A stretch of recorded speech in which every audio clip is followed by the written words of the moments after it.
Halo sobat, bertemu kembali di channel seputar kita. Bagaimana nih kabar kalian hari ini? Semoga selalu dalam keadaan sehat walafiat. Nah sobat, di video kali ini kita akan membahas mengenai cara mudah membuat bonsai kelapa. Untuk itu tontonlah videonya sampai habis dan jangan lupa untuk menekan tombol subscribe dan nyalakan loncengnya agar kalian tidak ketinggalan informasi dari channel ini. Dan inilah pembahasannya.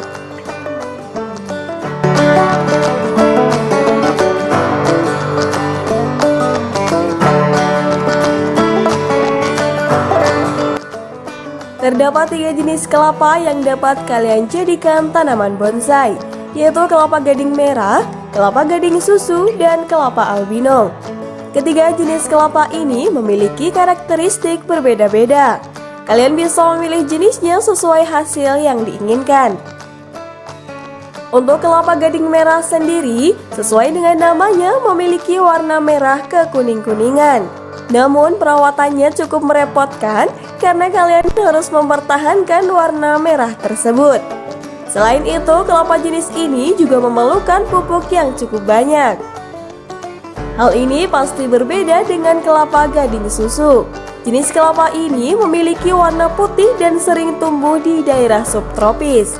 Selain itu, kelapa gading susu juga sering dijadikan pengganti pohon palem di rumah. Dan yang terakhir adalah kelapa albino. Jika dilihat dari namanya, mungkin kalian sudah bisa membayangkan warna dari jenis kelapa ini. Warna kelapa albino cenderung putih tidak pucat polos dan jauh lebih putih daripada kelapa gading susu. Nah sobat, setelah kalian menentukan jenis kelapa yang diinginkan, sekarang saatnya kalian mulai membuat bonsai kelapa gading merah, kelapa gading susu, atau kelapa albino sendiri. Dan inilah cara yang bisa kalian ikuti.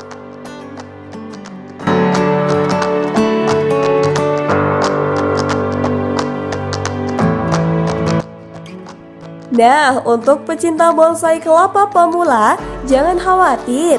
Cara membuat bonsai kelapa ini cukup mudah untuk diikuti. Yang pertama yaitu pilih bibit terbaik. Tentunya agar bonsai dapat tumbuh dengan baik, kita perlu menggunakan bibit unggul agar hasilnya bisa sesuai harapan. Sebaiknya kita menggunakan bibit bonsai yang sudah agak tua, sehingga lebih cepat tumbuh tunas baru. Nah sobat, untuk kelapa sendiri nih akan lebih bagus jika kalian mengambilnya langsung dari pohon, agar tidak ada kecacatan seperti kelapa yang sudah jatuh ke tanah. Pilihlah bibit dengan ukuran kecil namun memiliki akar yang besar dan kuat.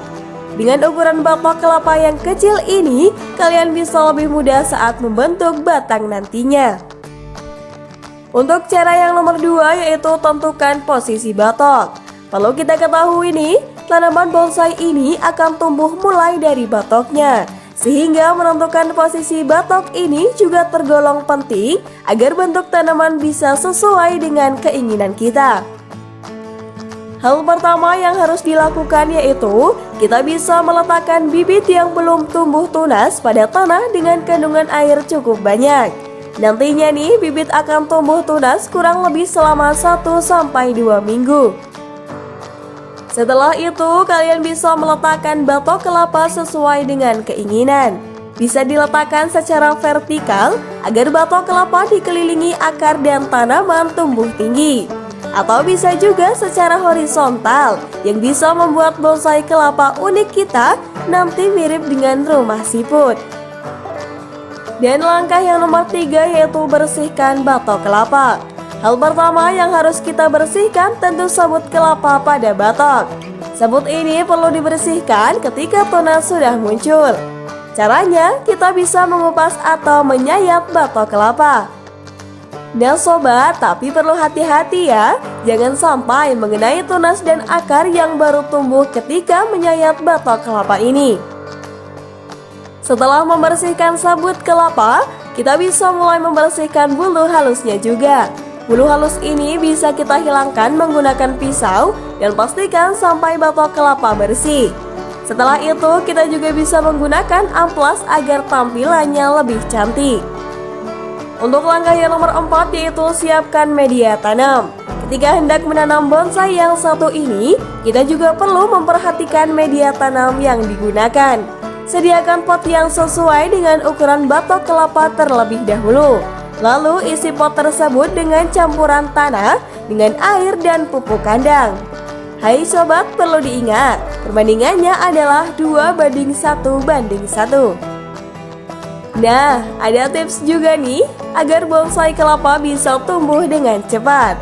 Caranya adalah dengan menyiapkan botol bekas air mineral untuk dijadikan penutup bagian tunas kelapa yang kita gunakan. Potong bagian atas botol setinggi kurang lebih 5 cm. Kemudian batok kelapa ini bisa kita letakkan pada media tanam yang sudah dibuat sebelumnya. Selain menggunakan tanah, akan sangat memungkinkan juga untuk menanam bonsai kelapa pada media air. Dan langkah yang nomor 5, saatnya membentuk tanaman bonsai kelapa. Tahap terakhir ini bisa dikatakan sangat menentukan hasil akhir dari tanaman bonsai kita. Untuk itu, kita perlu menyayat bagian tunas paling bawah yang sudah tumbuh sekitar 15-20 cm. Dan untuk cara menyayat bonsai kelapa ini perlu diperhatikan dengan jeli.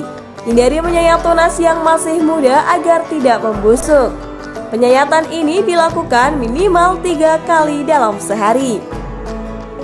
Nah sobat, agar bonsai kelapa bisa memiliki bentuk yang indah, kita perlu memerlukan kawat atau tali untuk membantu mengarahkan pertumbuhan rantingnya. Biasanya ujung ranting dikaitkan dengan bagian pangkal batang. Lalu untuk pemotongan ranting sendiri, biasa dilakukan untuk membuang bagian ranting yang tidak diinginkan. Pemotongan ranting ini bisa dibuat melengkung ke dalam batang atau mendatar. Dengan begitu, hasil bonsai kita pastilah unik dan menarik.